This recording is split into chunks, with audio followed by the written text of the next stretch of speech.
vamos a empezar pues como con una revisión de unos conceptos generales para poder a desarrollar el tema. Bueno, buenos días. Entonces, como dijo Lu, vamos a hablar unas generalidades de quemaduras eléctricas y del manejo que nosotros por la especialidad les podemos ofrecer a estos pacientes. Entonces, las quemaduras eléctricas van a tener un mayor grado de complejidad, ya que a diferencia de otro tipo de quemaduras, pues estas van a afectar no solamente la piel, sino múltiples órganos. Cerca del 5% de todas las admisiones a las unidades de quemados van a ser por quemaduras eléctricas, y más de la mitad suceden en el lugar de trabajo y va a afectar principalmente a adultos jóvenes, en la mayoría hombres que están en su vida pues laboral. Entonces la electricidad es un flujo de electrones que pasa pues a través de un conductor. Esta fuerza del flujo de electrones se va a medir como el voltaje, se mide en voltios, y cualquier cosa que impida este flujo de los electrones va a crear una resistencia que se va a medir en ohmios. Entonces, la clasificación es según el voltaje, más de 1000 voltios va a ser de alto voltaje y generalmente van a ser quemaduras que se presentan en el trabajo. Y las de bajo voltaje son menos de 1000 voltios y normalmente van a ser accidentes en el hogar. Van a haber dos tipos de corrientes de estos electrones. Una que va a ser alternante, que los electrones van a fluir de forma cíclica, y la directa, los electrones fluyen en solo una dirección. Esto es importante sobre todo en las quemaduras de bajo voltaje, ya que en las alternantes la tetania muscular hace que las personas se queden pegadas como de esta fuente de electricidad, mientras que la directa, mientras que la directa va a generar una contractura fuerte y va a expulsar pues como a la persona de la fuente de electricidad. Esto solo en bajo voltaje, ya que en alto voltaje estas dos no tienen diferencia. Listo. Entonces en el mecanismo de daño vamos a tener un daño directo que tiene este daño directo, lo que produce es que la corriente eléctrica pues altera los diferentes tejidos y órganos del cuerpo, o sea, genera un daño tisular directo. El mecanismo indirecto se produce por la contracción muscular, o sea, es una lesión mecánica que hasta puede generar fracturas por la contracción exagerada.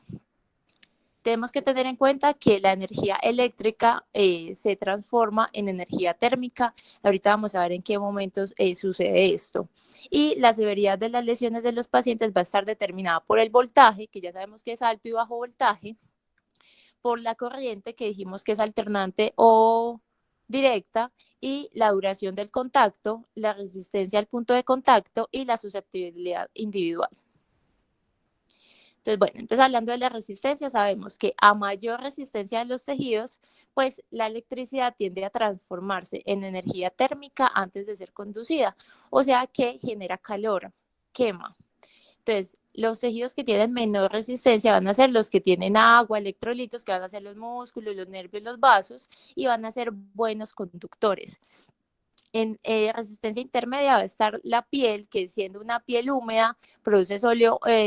1000 ohmios, y la piel seca 5000 ohmios. O sea que la piel húmeda puede conducir fácilmente y no generar tanto daño visible. Y los tejidos que tienen mayor resistencia, o sea que nos interesan más a nosotros, va a ser el hueso, los tendones, que van a tender a calentarse y a coagularse. Por eso, lo que Luisa les mostraba ahorita en este paciente, las lesiones que tenía en la fosa antecubital y en el pliegue axilar, que aunque uno no las veía pues como muy significativas, o que de pronto no tenía necrosis o no eran tan llamativas, son lo que se llama el signo del iceberg, que es que en la piel usted no ve mayor cosa, pero por ahí pasó la electricidad, y en el hueso, que es uno de los tejidos que tiene mayor resistencia, pues se va a calentar, se va a quemar y se van a necrosar los tejidos profundos. Entonces, en el manejo de las heridas tenemos los casos que van a afectar como el espesor total de la piel, o sea, las quemaduras que son mayormente quemaduras térmicas. Estas quemaduras, que también la electricidad puede generar calor, y en algunos momentos pues van a llegar con la historia de que fue una quemadura eléctrica, pero que se incendió también. Entonces, estas quemaduras térmicas, que solo van a afectar pues como el espesor de la piel, uno lo que puede hacer es un debridamiento quirúrgico inicial, pero normalmente los tejidos que son dudosos, que uno no esté seguro que de pronto vaya a evolucionar bien o no, uno los debería mirar cada 2 a 3 días a ver qué tan bien está evolucionando, ya que sabemos que estas quemaduras térmicas pues afectan la piel y los vasos, los nervios que van profundos pueden hacer que como que este borde o este tejido vaya mejorando o por el contrario definitivamente se pierda, cosa que no pasa en las quemaduras eléctricas, ya que internamente vasos, nervios, todo se pudo haber lesionado y lo que uno vea que está desvitalizado, pues inicialmente se debería retirar, ya que no se va a mejorar. Bueno, entonces en el síndrome compartimental nosotros sabemos que estos pacientes están pues como en alto riesgo de hacer un síndrome compartimental. Tradicionalmente lo que se hacía era que todos los pacientes que llegaban con quemaduras eléctricas, a todos se les hacía fasciotomías inmediatas, o sea, en las primeras 24 horas. Ahorita, en los últimos 10 años, la literatura ha sustentado que se debe hacer un manejo selectivo, o sea, no se deben hacer fasciotomías inicialmente, sino que se debe evaluar clínicamente y con paraclínicos este tipo de pacientes y que esto no aumentaba, sino que por el contrario disminuía la tasa de amputaciones. Hay varios estudios que muestran que las tasas de amputación con fasciotomías tempranas son mayores así se hacen fasciotomías selectivas. Entonces, estos pacientes, la idea es continuar vigilándolos clínicamente y las recomendaciones actuales para llevar estos pacientes a una fasciotomía son que tengan una difusión nerviosa progresiva, que tengan una afectación vascular, que tengan un aumento documentado de la presión del compartimiento o que tengan un deterioro clínico que esté asociado por una mionecrosis en curso. Muy bien. Y las amputaciones, que son lo que nos traen, pues, como a este staff o a esta revisión de tema, sabemos que las quemaduras eléctricas se van a asociar, como ya dijimos, a un mayor grado de lesión de los tejidos profundos. Esto hace que se aumente la tasa de amputaciones, siendo del 35 al 65% la tasa de amputaciones en quemaduras eléctricas. Es muy alta. El nivel óptimo de amputación va a estar determinado por el grado del tejido viable y la intención o no de crear suficiente longitud del muñón. Sabemos que lo primero pues va a ser la vida y todo el tejido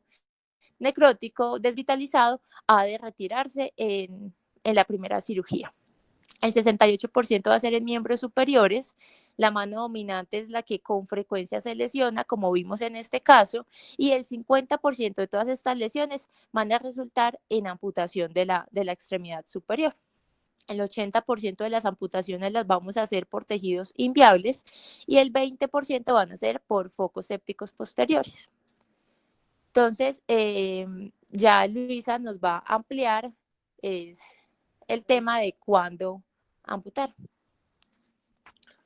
Bueno, ya con respecto acá, es como mostrarles un poquito lo que hay en cuanto a evidencia, porque pues esto es un tema que obviamente no permite pues hacer como, obviamente, estudios pues grandes dado por la frecuencia de los pacientes y la gravedad de los mismos,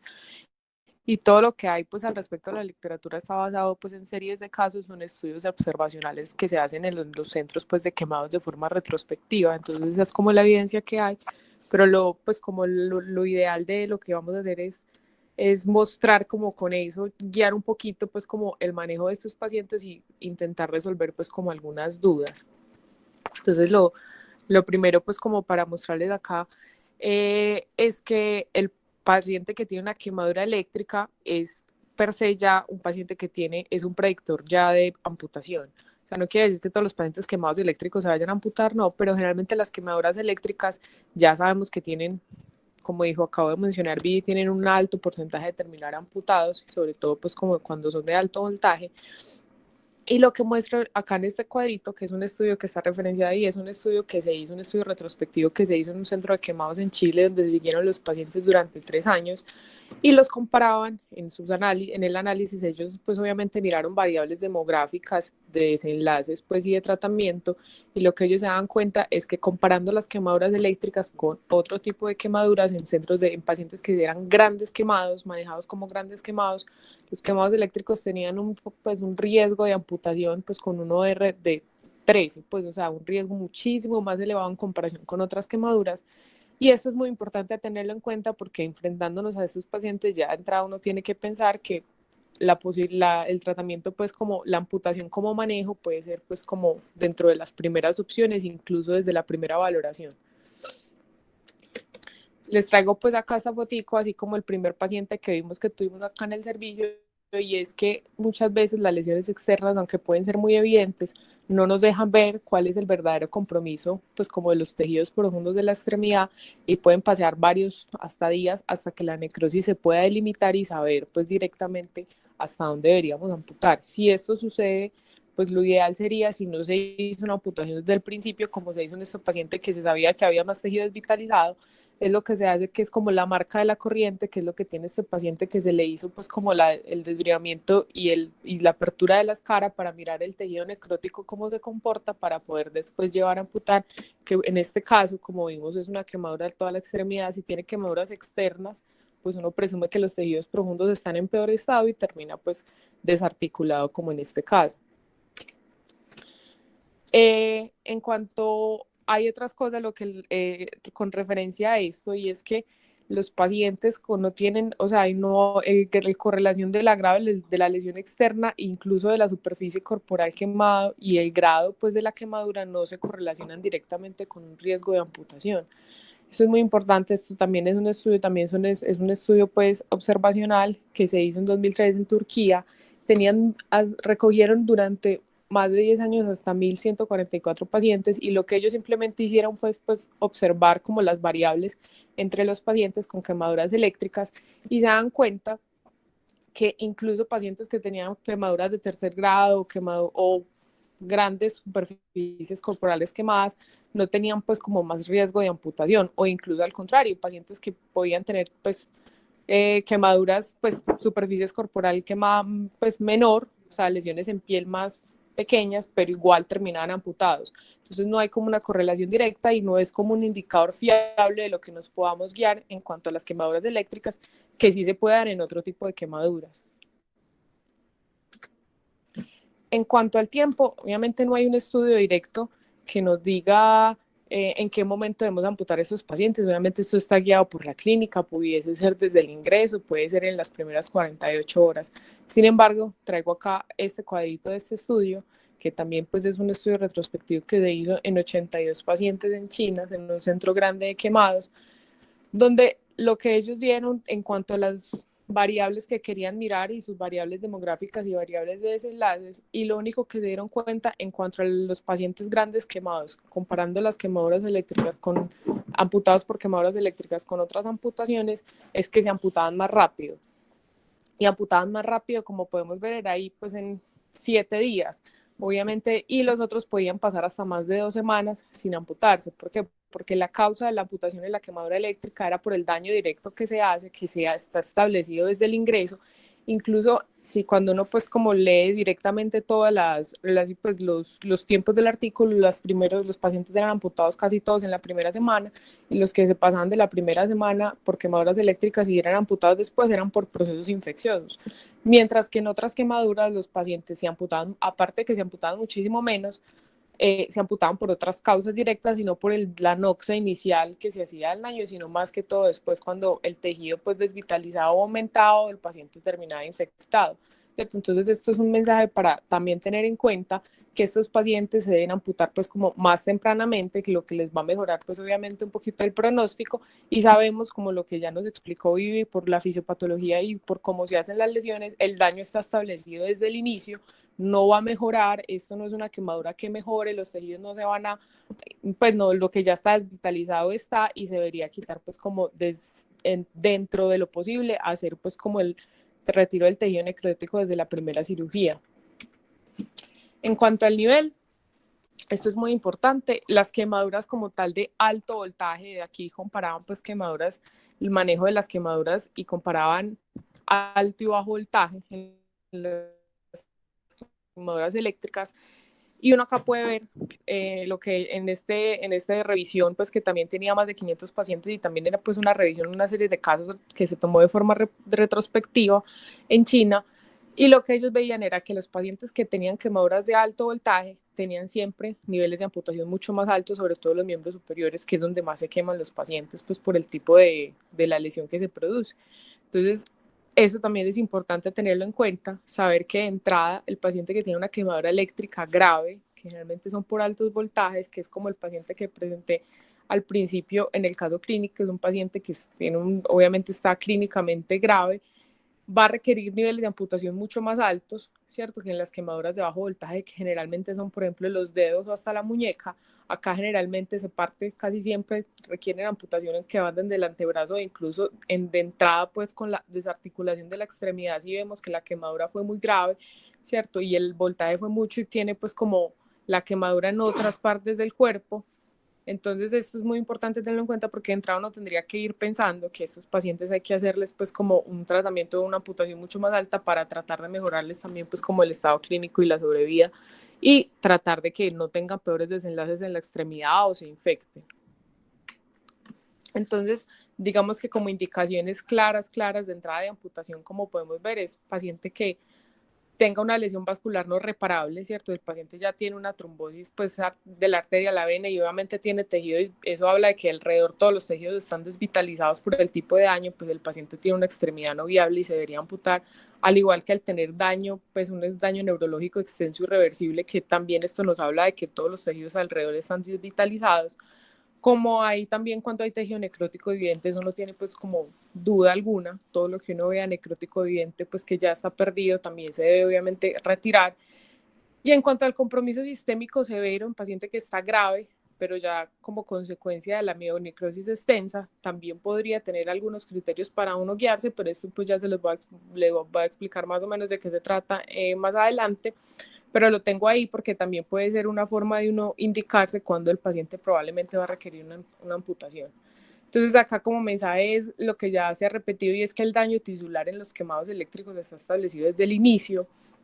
entonces hay poca evidencia de hacer, por ejemplo, desbridamientos repetidos, ¿cierto? De ver el paciente, llevarlo a cirugía, hacerle, por ejemplo, las fasciotomías y empezar a desbridar las quemaduras y las lesiones que ya tiene, sabiendo que el paciente si tiene tejido desvitalizado, pues de entrada se debe retirar y lo ideal sería pues como amputar, ¿cierto? En el caso de que tenga quemaduras extensas y no hacer desbridamientos y desbridamientos cada 48 a 72 horas, porque se ha visto que esto no les mejora la sobrevida, por el contrario tienen peores complicaciones dados a la mielonecrosis y a las infecciones que se pueden asociar al paciente. Entonces esto no tiene evidencia, no se debería hacer, ¿cierto? Programar lavados, por ejemplo, para mirar a ver cómo están los tejidos, sino de entrada ser un poquito como más radicales. Y lo otro son los líquidos, a pesar de que nosotros no hacemos pues como el manejo como tal que de estos pacientes graves, realmente están en la unidad de cuidados intensivos o de cuidados especiales, sí también tener en cuenta que eso del manejo, así le hagan una reanimación intensiva, el paciente está en cuidados intensivos, le están poniendo líquidos y todo el manejo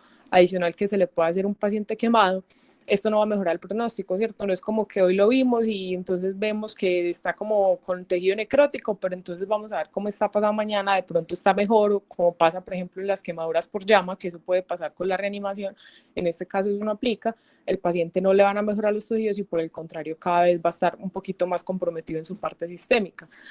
Como decía acá abajo, pues el desbridamiento inicial cabe simplemente para definir el nivel de amputación en el caso de que uno no vea que, como explicaban, las lesiones externas no es tan claro y uno podría decir que va a ser un desbridamiento inicial para definir cuánto tejido necrótico hay y poder programar a qué nivel va a amputar, eso sí, pero no pues quedarse siendo pues como lado repetitivo. En cuanto a la parte de la mielonecrosis extensa, uno cómo puede saber que un paciente, a pesar de que uno no sabe, el paciente tiene alteración del estado de conciencia, el paciente está intubado, uno no tiene tampoco en un paciente quemado, cómo evaluar, por ejemplo, la parte neurológica es un poquito difícil. ¿Cómo saber que este paciente probablemente en su desenlace o tiene una quemadura muy extensa de la extremidad, a pesar de que en el examen físico pues uno no logre ver grandes lesiones en piel? y es tener en cuenta pues como las otras cosas clínicas que nos hablan de marcadores directos de mionecrosis. Yo sé que pues uno no está como acostumbrado a llegar y revisar todas estas cosas, pero pues son cosas que uno simplemente podría preguntar. Lo primero son los cambios en el electrocardiograma, que nos hablen de inestabilidad eléctrica o que el paciente durante su estancia en la UCI haya requerido cardioversión o esté soportado, por así decirlo, con un tipo de marcapasos, que eso también habla de que si hay un compromiso cardíaco del músculo cardíaco y la parte eléctrica del corazón, probablemente el daño de la extremidad que recibió la corriente es muy grande.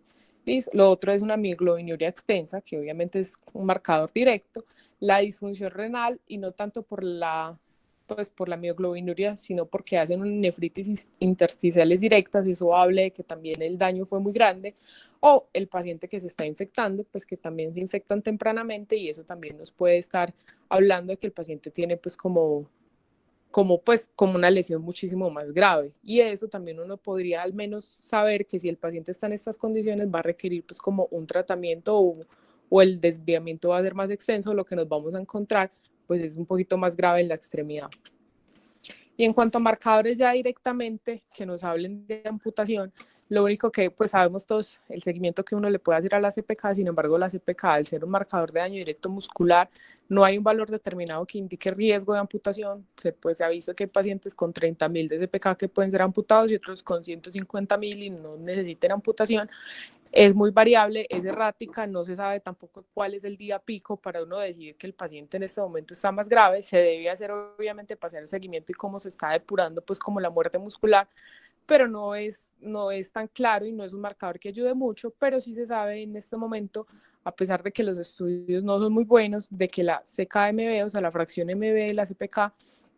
que es directamente, se ha utilizado siempre como marcador, pero del daño de músculo cardíaco,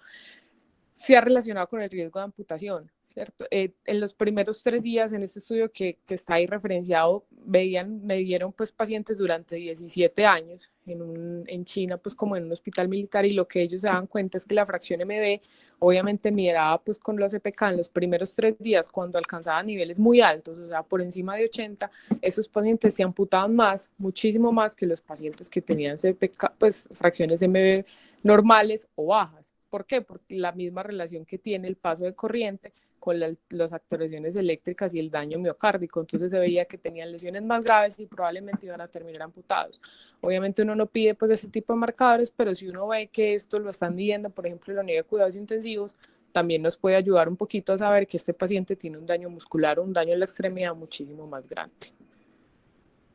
Entonces, como conclusiones, las fasciotomías no son de rutina, se debe indicar entonces por la clínica y por la evolución. Las quemaduras de alto voltaje son un predictor de amputación importante. En general se deben realizar amputaciones de forma temprana y normalmente van a requerir niveles altos. El daño externo puede no coincidir con la magnitud de lesiones profundas, por lo que hay que apoyarse en todas las otras variables clínicas y paraclínicas que nos dijo Luisa. Y la amputación no es un fracaso en el manejo de estos pacientes. Por el contrario, la amputación nos puede favorecer la evolución clínica de estos pacientes.